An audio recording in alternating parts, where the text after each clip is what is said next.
1, 2, 3, 4.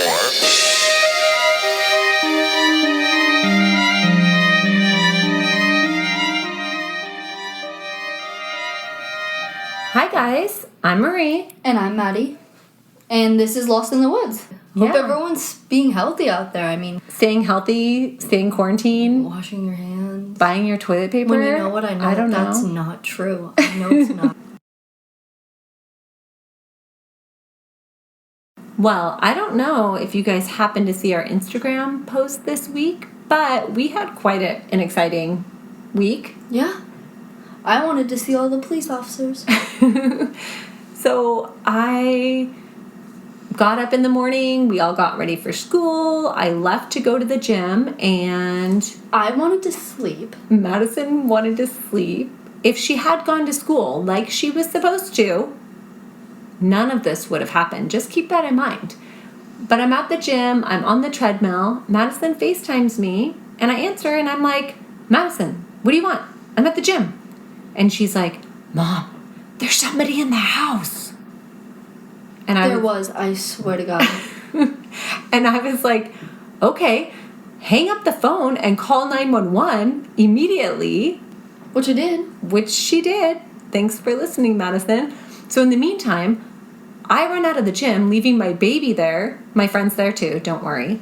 And my baby's not a baby, she's 4. But I take off, I drive home, probably speeding just a little bit. It's fine, all the police officers were already on the way to our freaking house. It's fine. So when I pull into our neighborhood, I turn the corner to our house. There's 3 police cars there. There's a cop on the front door. There's one on each side of the house. They all have their guns out. The one at the front door is trying to get Madison out the door. Mm-hmm. So end stats, you guys. So by the time this was all said and done, which went across the air as a Berg in progress, by the way. Yeah. Which is a high priority call. So the end stats were about 12 officers. We had 3 different departments here. We had K-9 here. There was a drone on the way. And when it was all said and done, they found nobody in the house. I cannot believe that I did that. Yeah. So that was pretty exciting. We made some new friends. My theory, you guys, is that the True Crime podcast is getting to her a little bit. So yeah, we wanted to come on and first off, thank everybody for listening to our podcast last week. Seriously. That's so exciting. We have 70 people that have listened to our podcast. 34 in Washington, 3 in Arizona, 1 in California, Connecticut, Iowa, Michigan, and Oregon. And then... You missed Florida. Oh, frick. 1 in Florida, too. And then we have 1 in Canada from today. Thanks, Jeremy. Hi, Jeremy. And then 13 others. There's just a category of others. I don't know. We don't really know what others mean. It does have Australia and somewhere else on there that it doesn't have, like, actual data for. So it could be that, but we're not sure. But we're super stoked that many people downloaded. And wherever you listen to our podcast also on Spotify and Podbean. Yep, so we're on Podbean and we're on Spotify now. So if you're listening to one or the other, that would be so much easier. Yeah, switch on over. Yeah. So we're pretty excited about that. Okay, so today we are going to talk about story of the Pinnacle Lake murders. It's the story of Mary Cooper and Susan Stodden, a mother and daughter who on July 11th, 2006, headed up on a hike together, and their family never saw them again. Spoiler alert. Yep. Yeah. So this story obviously is a little more personal to Madison and I because not only is it a mother and daughter, but they're also hiking in Washington, which is where we live. We've actually been lost on this hike before. It's kind of terrifying a little bit. Mary Cooper was 56 years old. She had been married to her husband David for 28 years, and they had 3 daughters. She was an elementary school librarian, which makes me really sad, and she lived in the Seattle Green Lake area, which I actually lived there as a kid. I went to Echo Lake Elementary. Kind of funny. It's in Green Lake area. She tended to her beautiful garden with regularity. She read voraciously and listened religiously to National Public Radio. She had a love of nature that dated back to hiking as a child with her father. Susan was 27 years old. She was the oldest of the 3 girls. Joanna was 21 and Elisa was 24. She worked for a nonprofit organization teaching children about nature. So they both clearly loved to hike and loved the outdoors. Right, nature, hiking, and children. I mean, they're both teachers of sorts, yeah.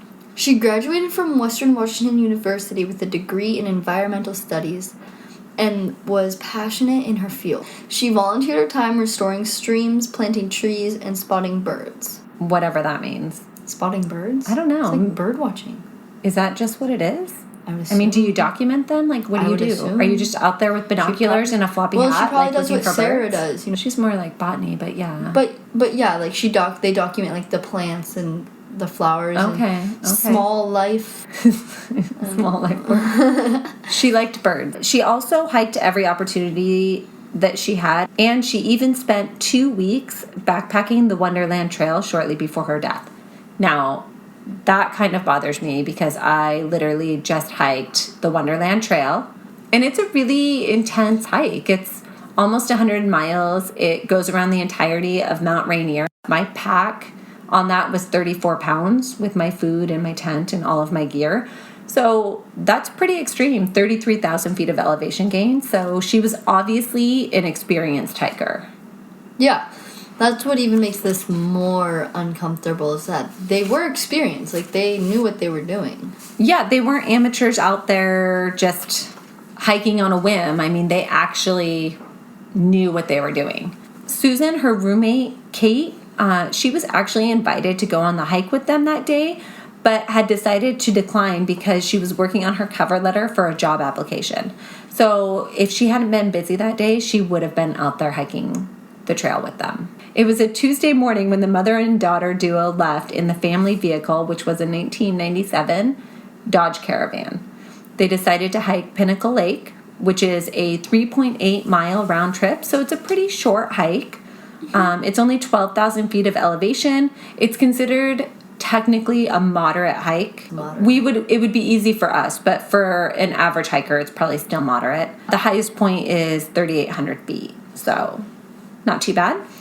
It's located on the east shoulder of Mount Pelchuk. For those of you out there that haven't heard of Pinnacle Lake, you might have heard of Mount Pelchuk. It's a little bit bigger.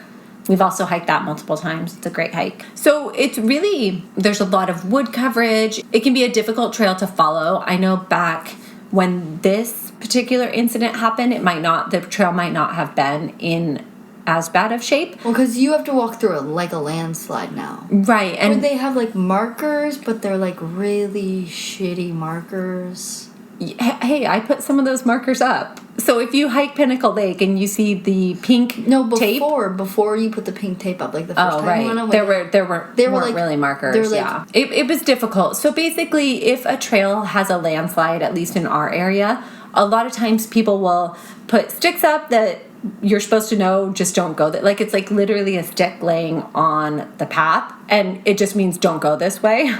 So we definitely, when we got lost on Pinnacle Lake, we ended up following the wrong trail, and we ended up super lost, and it was very foggy and rainy. And we were being attacked by bugs. Like, they're like gnats. There's a lot of, it's kind of a buggy suicide hike. Bombing into our eyes. It was pretty intense. I think we had all the kids that day. About a half mile in, you can access Bear Lake before heading to Pinnacle Lake. Yeah, so once you get up about, I would say closer to the top, maybe the last half mile before you reach the lake, there's a lot of wild blueberries. Oh. So there's like open valley areas, and I always think it looks kind of like something from the Lord of the Rings. It's a really cool area.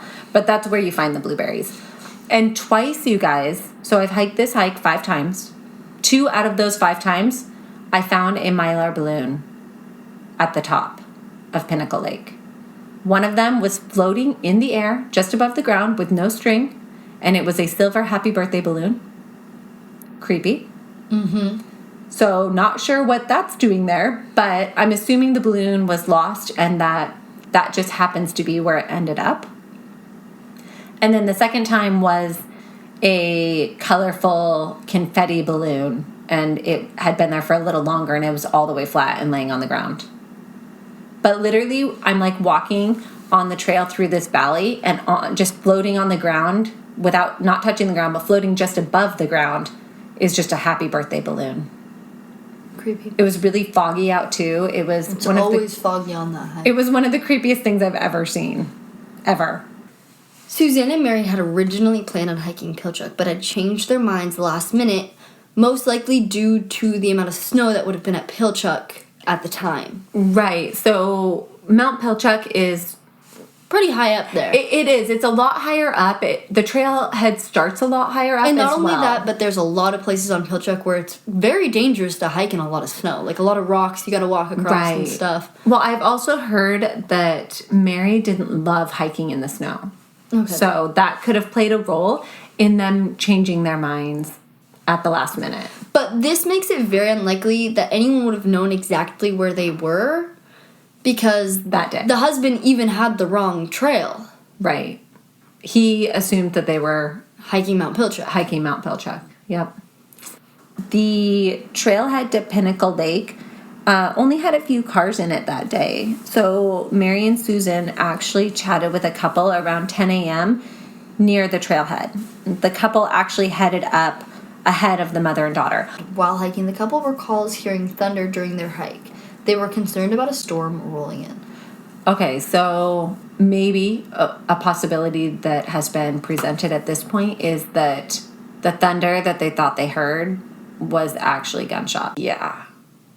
Ugh, I can't imagine. We've actually heard gunshots while hiking before, but a lot of people do go out into the woods in where we live. I don't know about where you guys live. Where we live, and they do target practice shooting. So a lot of times when we do hear shooting, it doesn't really concern us initially. Personally, if we were hiking and I heard gunshots, I probably wouldn't even think twice about it. Right, we would just assume that somebody was target practicing. Yeah. So after completing their climb, they headed back down the trail, the couple from the parking lot that heard the thunder. Mm-hmm. So after completing their hike, and I think I read somewhere that they went up to Pinnacle Lake and then they did a little side excursion. Because the hike up to Pinnacle Lake isn't that far, you guys. It doesn't take that long. On their way back down, which is about 4.5 hours after speaking to Mary and Susan in the parking lot, they came across their bodies on the side of the trail. Which I can't even imagine this, you guys. Like, I can't imagine coming across bodies on a trail that I'm hiking. You know, you're out enjoying nature. You're not really thinking that anything bad can happen. Yeah, not only that, they initially said they didn't realize that the bodies were the girls when they saw them. Right, so really the only information that's been technically released, right, was that, which is very, very little. Officially, the only thing that's been released by police is that they were shot in the head and that murder-suicide has been ruled out in this case, right? With that said, the two people that came upon them and didn't recognize them. So to me, that's concerning. That makes me think that there was even a lot more trauma than the police are suggesting. And maybe it's the initial shock that made them not realize that. One of the hikers from this couple reports that the hike down to the trailhead from this discovery was one of the scariest times of her life. And she admits that they were holding an ice axe at the ready just in case they were ambushed. Because think about it. They don't know what happened. Yeah, they don't know who did this. They didn't run into this person when they were coming down. So that would suggest that the person is in the direction that they're going or is just hiding in the woods somewhere. Scary. That's terrifying. That's super scary. Super terrifying, you guys. So terrifying. But we find out later that the two hikers to encounter them weren't the first to find their remains. A hiker on his way up to the top had encountered them and had actually taken Susan's hiking pole for protection because he was so terrified on his way down to go get help. Right, so he had to come back down and drive a distance in order to get reception to call 911. Because there's no cell service at all up there. 0 cell service on Pinnacle Lake, yeah.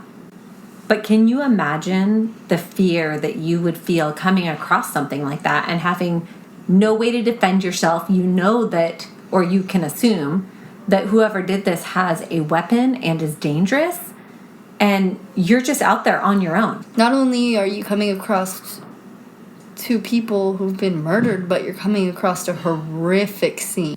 In this case, remind you, still unsolved. They do not know who did this. Right. So the case is still unsolved, which means it's an open case, which is why there's not as much information about it. They just aren't willing to release it. They're still hoping to solve this case, and they're hoping that the information they have will help them do that someday. When detectives showed up that night, this breaks my heart, to notify David that his wife and daughter had been murdered, he was actually in the process of gathering his gear in order to go search for his family. He was headed out to the Mount Pilchuck trailhead. Because that's where he thought that they would be. Right. So last he knew, they were headed to hike Mount Pilchuck. He also remembers at the time the police looked at his odometer, because the husband is always suspect number one, right? Of course, spouses are always a suspect. Always suspect number one. The FBI was aiding in the investigation since the death took place in a national forest, which, if you know anything about that court system... Jurisdiction, that's what I was looking for. Jurisdiction, that FBI only gets involved if it's... their territory. Yeah. Or a national... high priority case. Yeah, but this is a national park. It's government property, so... Right, which I think the police were happy for that. Oh, yeah.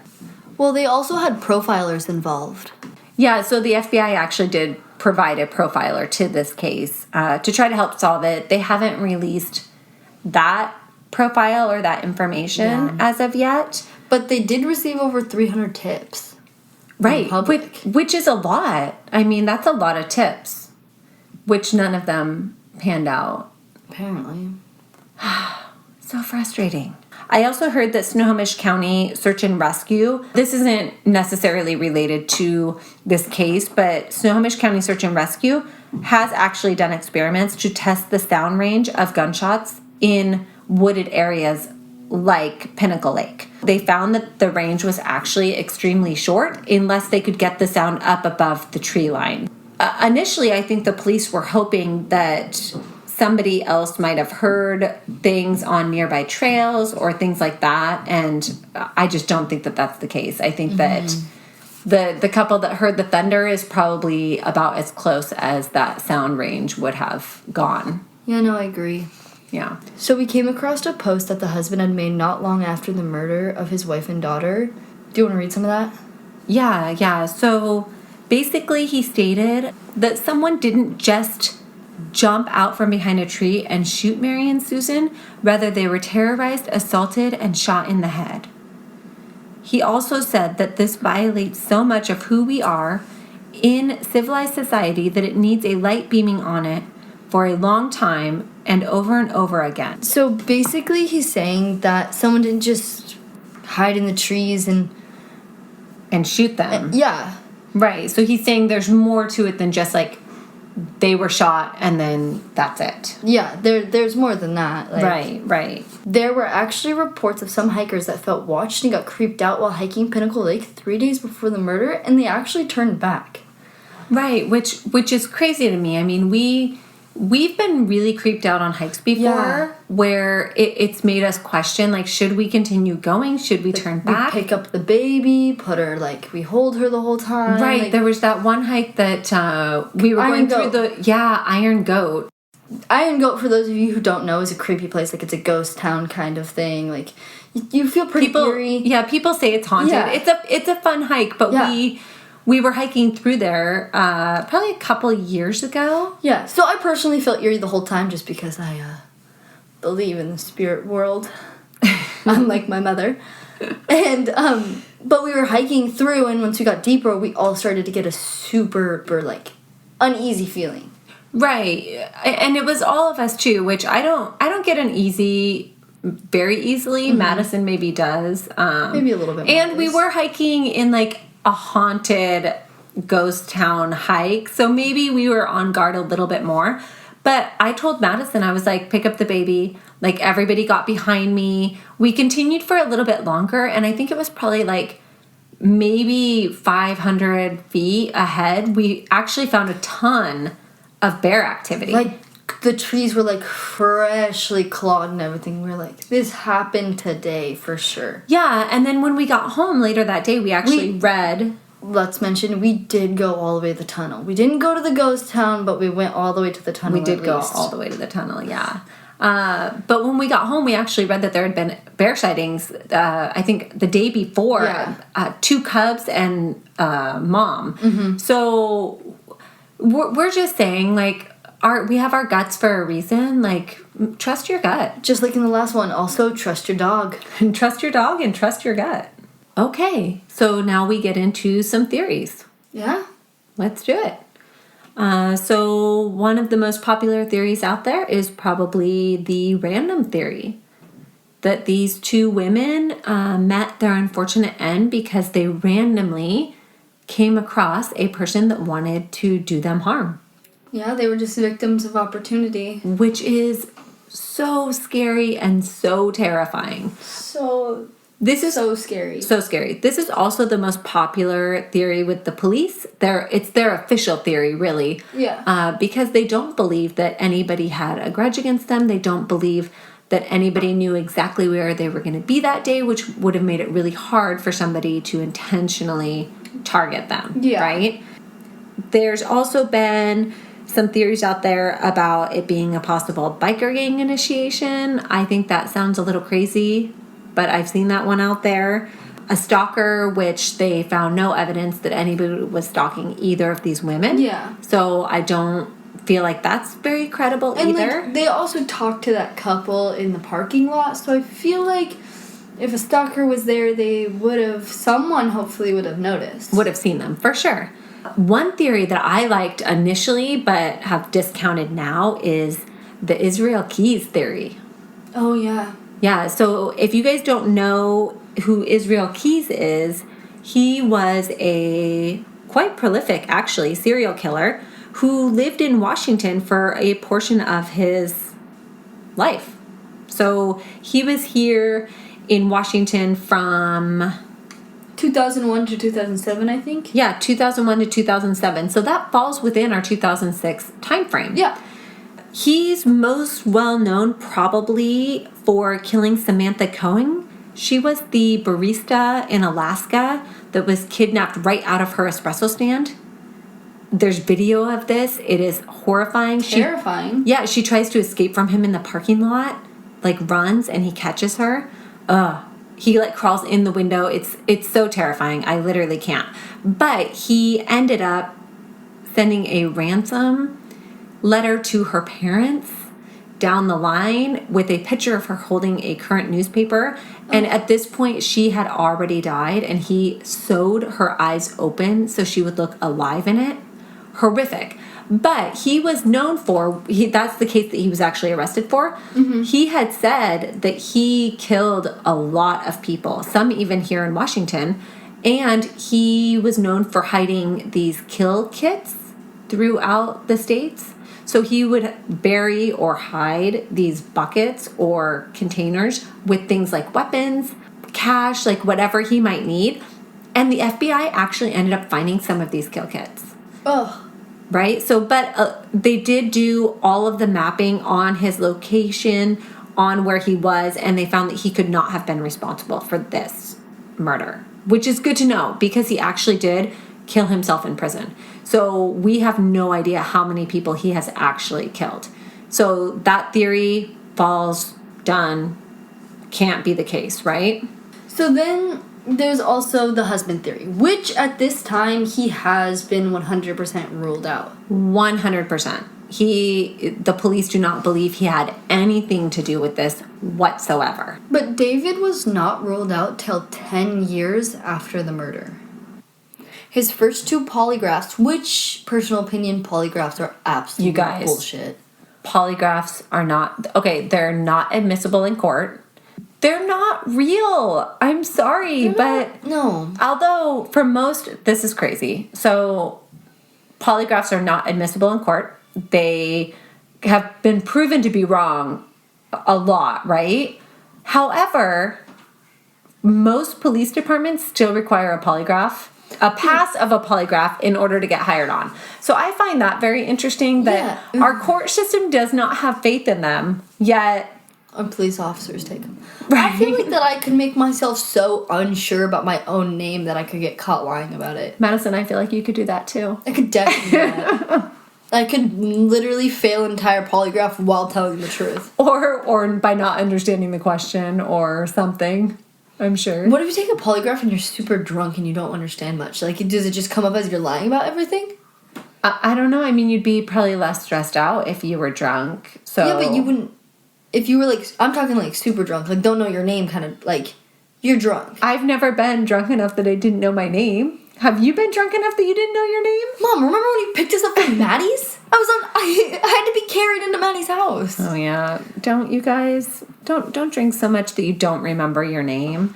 I don't know if I didn't remember my name, but... I just think you weren't conscious enough to give your name. No, I wasn't even conscious enough to say yes or no. Don't drink that much, you guys. But yeah, so I find that kind of interesting that he did... So his first two polygraphs did come back inconclusive. And 10 years after the fact, they wanted him to take another one. And he really didn't want to. He's like, you know what? I'm kind of over this. I'm tired of you guys being suspicious of me. And he says that they basically told him they were not going to investigate any other avenues until he took another polygraph. Super So weird. he did. And he passed. So figure that one out. So 2 were inconclusive, and then he passes 10 years later. So super reliable, guys, because it's That not like makes sense. like he gave it was the same questions, the same information. So either he was lying or he wasn't. Or he was just in trauma from his daughter and his wife being killed. Okay, so that's another thing, right? Like, you just find out that your family has literally been murdered in the woods. and your life is never going to be the same again. You're never going to see these people. Like, the amount of emotional distress that I you're can't in even that imagine. situation. Like, no wonder his polygraphs come back. Which is why polygraphs are bullshit. Because, like, if you're in stress, like, there's no way that you can even have a reliable test off of, like, your heart rate and stuff. Yeah, Like, I totally agree. I totally agree. By the way, I'm going to have to, like, edit out, like, half of Madison's curse words. I have a problem. I edited... I really blame you guys. Like, I really... Okay, I probably am to blame for Madison a little bit. And don't judge me because my daughter cusses. There are worse things, you guys, okay? I'm an adult. I can do whatever She I is want. technically an adult, although she's been cussing long before she was an adult. But on our last one, I tried to edit out the majority of our cuss words because we're not trying to offend anybody, and we know that does offend some people, and we're sorry, but we're kind of not as well. I'm not worried about it. Well, Madison's not sorry at all. I'm not sorry at all. There is a similar case that has been linked to this one in theory multiple times. On July 1st, 2005, a man and woman were shot and killed near a Forest Service road. Most reports say that they were in or near a campground or a makeshift campground. So it looked like they were out camping. It was Stephen Haugen, I think it's pronounced, and his girlfriend, Jeanette Bowman. They were found in the Willamette National Forest. They were also hiking with their dog, you guys. His name was Caesar, and he was also killed. Why do people kill the dog? Why? I know. Just let it run off into the woods and try to survive on its own. Well, I mean, the theory on this one is that they think the dog was trying to attack the killer. Well, that makes sense. It's so sad, though. So, if you guys don't know where Willamette is, it's in Oregon, which is quite a drive from where, I would say, 5 hours? To get to Portland, Oregon is 4 hours. Okay, so 4 hours. I'm not sure where exactly Willamette falls in that, but we're looking at a pretty long drive. So unless it doesn't sound like the police are connecting these, so I'm assuming the guns do not match. Yeah. Right? So we're not really sure, but there are similarities to it. And maybe we'll do that case in another episode. But there are similarities, so I can see how people might bridge the two cases. Yeah, it's understandable. Yeah. Another thing that we found kind of interesting that we forgot to mention earlier was that their backpacks appeared to be untouched. Yeah. So whatever happened up there, it does not appear that somebody went through their things or took anything from their backpacks. More than 1,500 people attended the girls' memorial service. Their ashes were spread on Mount Kilimanjaro, in the ocean, and the garden at home that Mary loved so much. 3 days after the murders, David and his 2 remaining daughters did decide to go for a hike. They went to Boardman Lake, which is not far from Pinnacle Lake, actually. It's pretty close. And I think some people have mentioned that they're surprised that they did this, but I think that's what I would have to do in this situation. Yeah. I mean, when I crashed my motorcycle, the second I could walk again, which took a little while, the second I could walk again, I got back on my motorcycle and I went for a ride, and I was terrified, but I knew if I didn't do it immediately, if I didn't do it right away, I would not want to do it again ever. And not only that, but Mary and Susan loved to hike, so... And it was something they had done as a family. They did it. They went hiking with their girls when they were little and camping up in this area. Like, this was something that they did as a family, and maybe this was a way for them to feel closer. And in an interview, after 10 years, David still hoped to get his wife's wedding ring back. Oh, I hope he got it back. It's been 13 and a half years now. Yeah. Oh, so heartbreaking. And after all this time, he still hikes up the 2 miles to where his wife and daughter were found. Yeah, we've actually, when we've done this hike, we've seen the sign. It's a big wood sign. It's up in the trees where they were found. And it says, "In memory of Mary Cooper and Susanna Stodden, rest in peace, 7/11/06. And it has a rose and what looks like branches carved into it. And we'll post a picture of this on our Instagram, and we'll also post our pictures from when we hiked it, so you guys can see the top of the hike with the snow and all of that as well. Yeah. David occasionally takes out ads in the newspaper asking for clues and information, and he hears out every single one of them.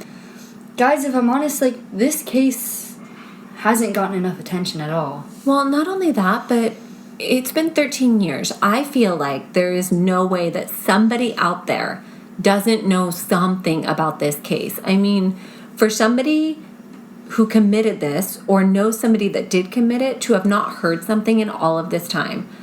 Like, if you know something about this case, if you have heard anything about this case, if you happen to be in the area on the day that this happened and you heard something, you saw something, maybe you didn't think it was important at the time, but you've got to come forward. If somebody has told you something, if you know something, just come forward. These women deserve justice. Even if you don't think it's anything, like, it's worth saying something about it, because not only do the girls deserve justice, but David and his family deserve this. Like, they deserve the closure. Absolutely. So if anyone out there has any information whatsoever, the Snohomish County Sheriff's Office has a tip line. It's 425-388-3845, or you can contact Crime Stoppers at 1-800-222-TIPS, which is TIPS. Please, if you know something in this case, come forward, guys. It's been long enough. Long enough. All right. Well, thanks for tuning in today. Come follow us on Instagram at Lost in the Woods Podcast. Yep. Like tell us your on friends. Facebook. Yeah, tell your friends. We're on Spotify now. We're on Spotify and Podbean, so you can tune in and listen to us there. And tell your friends and let us know what you thought. Seriously. All right. We'll see you guys next week. Bye. Bye.